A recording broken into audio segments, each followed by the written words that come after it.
So Toastmasters and guests, would you please welcome Stephen Walker with his speech, Be Prepared, Stephen Walker.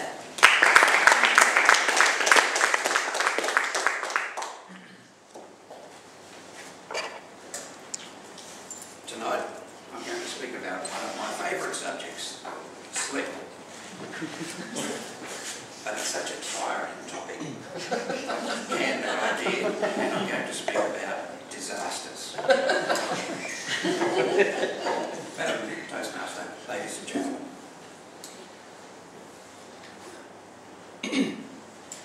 There are two types of disasters. There's those that affect oneself and those that affect others. Now, I'll start again. There are two types of disasters. Those that mankind has no influence over, and those that we do. And tonight I'd like to speak about two specific disasters that I've experienced. Now, disasters have been occurring for thousands of years. In fact, there's a disaster in every shape and size, and there's bound to be one that will fit you as well. As a youngster growing up in Newcastle, I was seen and not heard. But what I heard as a youngster was the ongoing stories of the 1955 flood in Maitland, New South Wales. And each time I would walk past the newspaper office, I would see photographs which were being sold, of course, by newspapers. And I would hear stories from my parents, from relatives and neighbours, just what happened in that devastating flood. Of course, it didn't mean a great deal to me as a youngster, because I couldn't comprehend such disasters.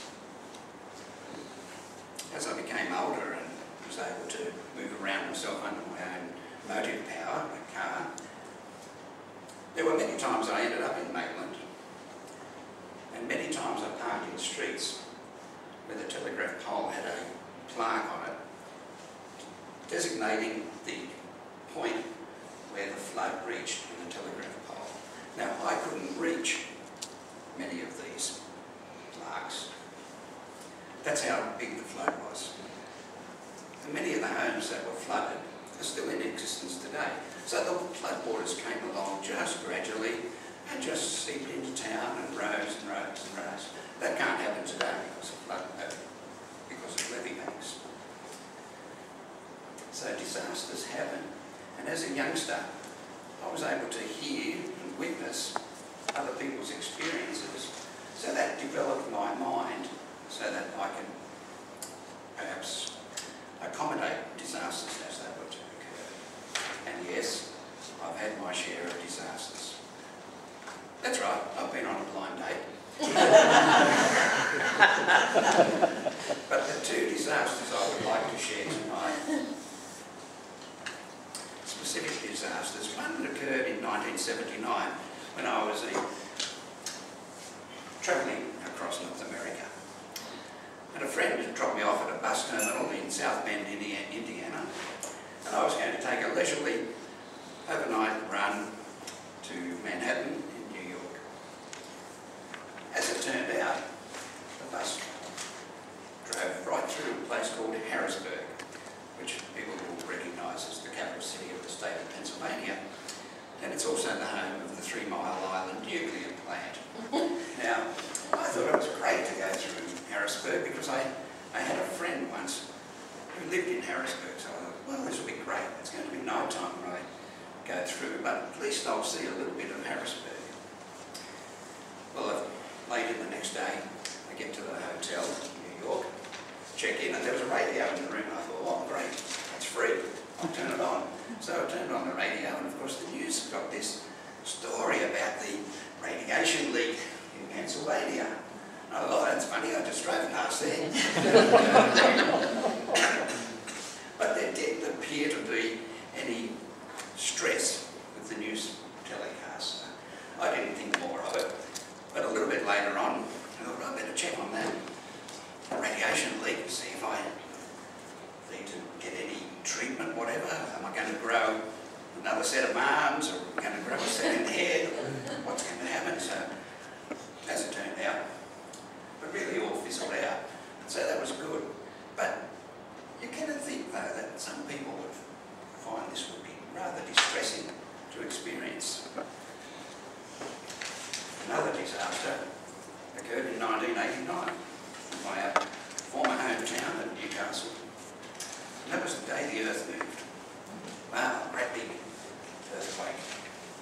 Nothing compared to what's happened recently in Christchurch or northern Japan. But I was sitting and minding my own business, which was probably unusual, and I felt this very strange movement of the entire office. Those idiots next door, what have they done? It looks like they've demolished the building, I thought.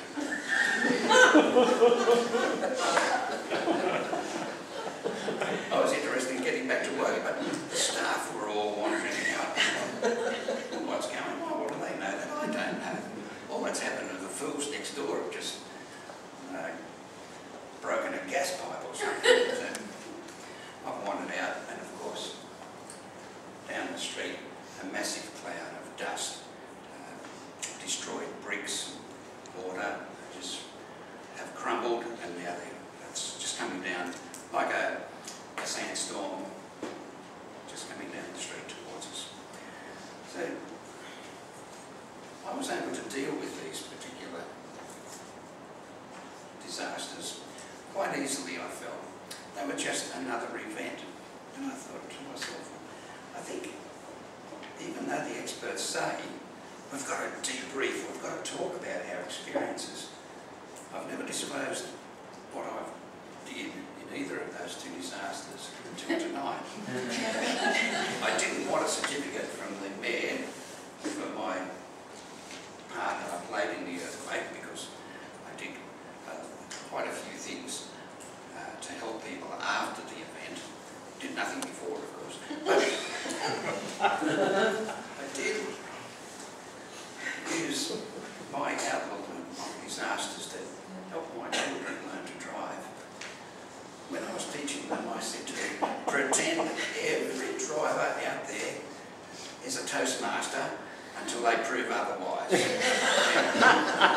That enabled them to drive defensively. I'll be honest, it wasn't the word Toastmaster I used, but you get the picture. All these occurrences just prove one thing: disasters are going to happen. We can either go with the flow and expect it,